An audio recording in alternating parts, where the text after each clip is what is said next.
जनवरी को आज मैं यहाँ 29 जनवरी को यहाँ आपके कलकत्ते शहर में बैठा हुआ।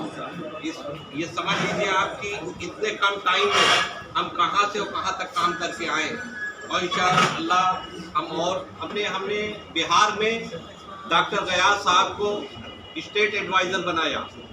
डॉक्टर गयास साहब वो 38 डिस्ट्रिक्ट में वो बनाएंगे स्टेट एडवाइज़र। इसी तरह वो बढ़ती जाएगी टीम और इसमें सारे कैटेगरीज के लोग हैं हमारे पास। अभी देखिए पीछे बैठे हुए प्रोफेसर मिस्टर रियाज साहब, ये हमारे जो है मीडिया प्रभारी हैं। आने वाले टाइम में आपके साथ मिल के काम करेंगे, सोहराब भाई के साथ मिल के काम करेंगे।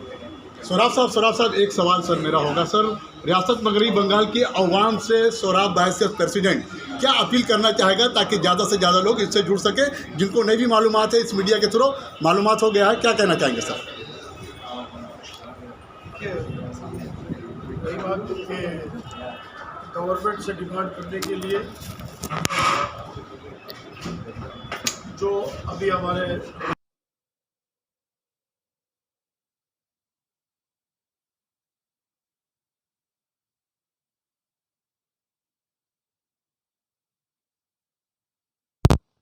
हो ना स्टेट लेजिस्लेशन में मिलता है ना सेंट्रल लेजिस्लेशन में मिलता है, कहीं पर भी नहीं मिलता। ये कॉम को इस तरीके से डिप्राइव किया गया है, इसमें हम लोगों का खुद का भी बहुत बड़ा कमी है। ये हम लोग की अपनी कमी है, हम लोग अपने हकूक़ के लिए लड़ना भूल गए, छोड़ दिए।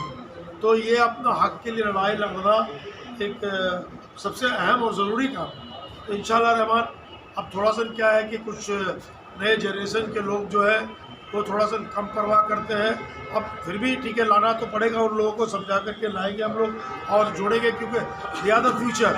हम लोगों का हमारे भाई साहब हैं, मुमताज़ भाई हैं, हम लोग हैं, हम लोग जितना दिन तक हो सकेगा इसको जमीयत को या कौम और मिलत के काम के लिए हम लोग आगे बढ़ेंगे।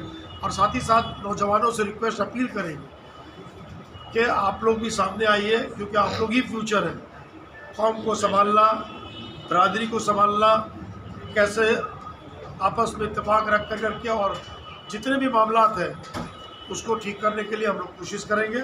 और इसका रिज़ल्ट हम लोग उम्मीद करते हैं कि बहुत जल्दी 1 आध साल के अंदर ही कुछ ना कुछ बेहतर रिज़ल्ट आप लोग मिलेगा। और ये सोहराब भाई एक सवाल में, ये सिर्फ समाज के लिए काम करेगा, सोशल काम करेगा या पॉलिटिकली भी कुछ? देखिए, जब सोशल सामाजिक भी काम करना पड़ेगा, पॉलिटिकल काम भी करना पड़ेगा। और पॉलिटिक्स के मुताबिक हमने तो बोला कि हमारा हक के लिए हम लोग अपना डिमांड जरूर रखेंगे, और अगर जो भी पार्टी हमारा हक अगर देगी तो हम लोग उसके साथ रहेंगे। गिव एंड टेक का तो पॉलिसी है, जो हम लोगों को मेरा हक देगा हम लोग उसके साथ जाएंगे। तो ऐसा नहीं है कि हम लोग अपना हक हर क्लियर कर दूँ। अभी जैसे हम लोग हर स्टेट में दौरा किए हैं, सब हमारा, अभी मैं नेशनल पार्टी बनाऊंगा, मैं किसी पार्टी से भीख मांगने नहीं जाऊंगा कि तुम दो टिकट तुम दो। बिहार में सहनी है, वो 3% है, और उसको नीतीश कुमार ने 10 सीट दिया, 5 सीट ले करके चले आए। तो अब हम अपना जब एजुकेशन होगा तो हम अपना हिस्सेदारी तो लेंगे। अभी हमारे WBS officer sale tax commissioner Rizwan साहब हैं, इनके फादर रहीम साहब, हम जब कलकत्ता में थे तो हमें बहुत कुछ समझाते थे। अब बिरादरी के लिए इनके फादर की भी बहुत कुर्बानी है। तो बात है आपके अंदर बहुत हीरे की कमी नहीं है, मोटिवेशन की ज़रूरत है। तो हम अपनी हिस्सेदारी भी लेंगे, और जैसे हमारा जीत में काम करने वाले जिस एजुकेशन में करेंगे काम, एजुकेशन में ले जाएंगे, और इसके बाद जो लॉ में करेंगे उसमें ले जाएंगे। जो जिस फील्ड में जाएंगे उसको उस फील्ड में हम उसको मोटिवेट करने के लिए हम लोग आए हैं। सेंटर की टीम जो आई है मोटिवेट करने के लिए, और सब लोग यहाँ काम कर रहे हैं। मैंने पहले बोल दिया कि जो ऑल इंडिया 20 साल बाद सोचेगा, बंगाल 20 साल पहले सोचता है, क्योंकि यहाँ के लोग टैलेंटेड हैं, मछली खाते हैं, दिमाग से बहुत तेज होते हैं, और इसके बाद सिर्फ मोटिवेट करने के लिए आए। हमारे बीच हमारे मेहमान हैं, हमारे सेल टैक्स कमिश्नर रिजवान भाई हैं। टॉपिक से हम गुजारिश करेंगे कि उनके इस्तेमाल करें। रिजवान हसन कासमी साहब सेल टैक्स कमिश्नर हैं। मेरे वालिद साहब हमारे जमीयत के वाइस प्रेसिडेंट थे और काफ़ी वक्त और कुर्बानी भी रहा उनका ओबीसी में, बुज़ुर्ग रहे हमारे, तो ये इनको भूला नहीं जा सकता है। सोराब भाई उनको फूलों का गुलदस्ता पहनाकर उनका इस्तकबाल करें। सोराब भाई जरा इधर घूम जाइए।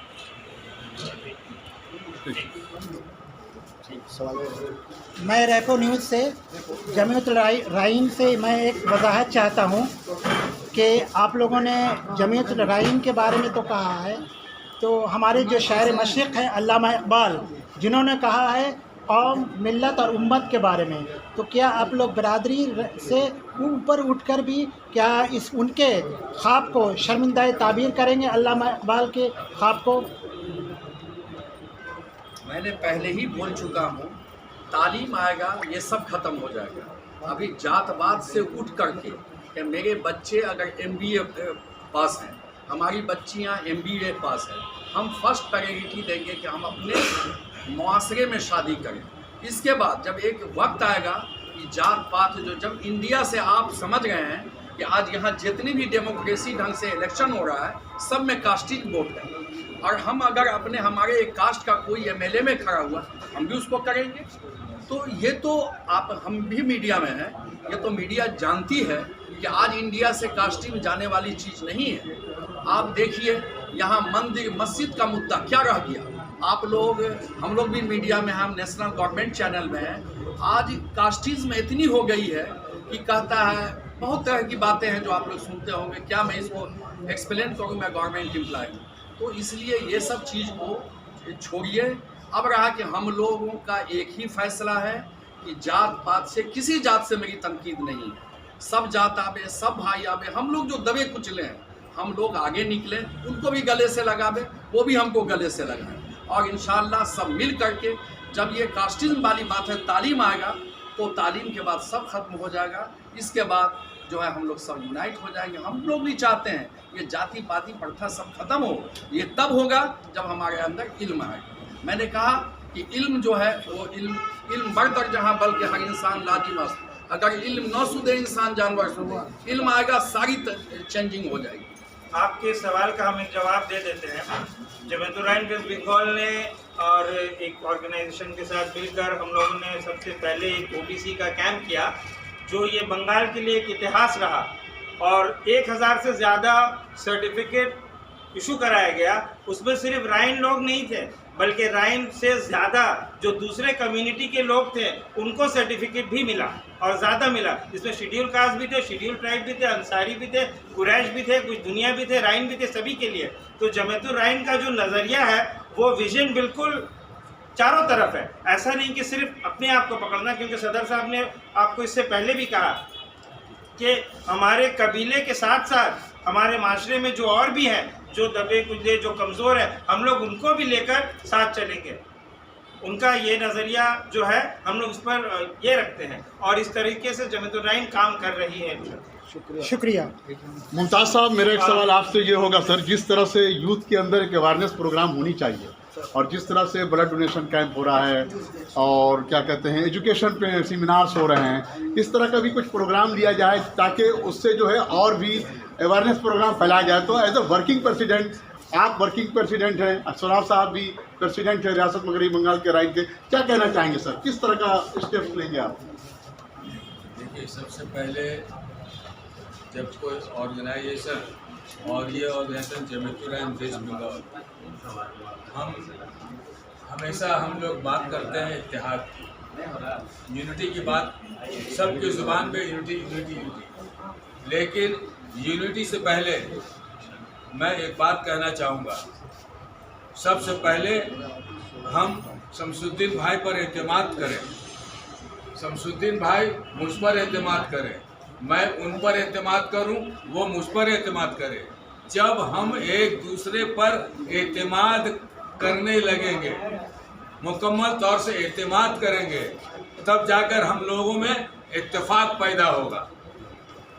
एतमाद करेंगे तो इत्तेफाक पैदा होगा, और जब एतमाद और इत्तेफाक पैदा हो जाएगा, अपने आप नेचुरली तौर से इत्तेहाद खुद ब खुद हो जाएगा। सबसे पहले लीडरशिप पर एतमाद करना हम सीखें, अपने लीडरशिप पर एतमाद करें, फिर कारवां को आगे बढ़ाए। इंशाअल्लाह कामयाबी कामयाबी। बहुत बहुत शुक्रिया।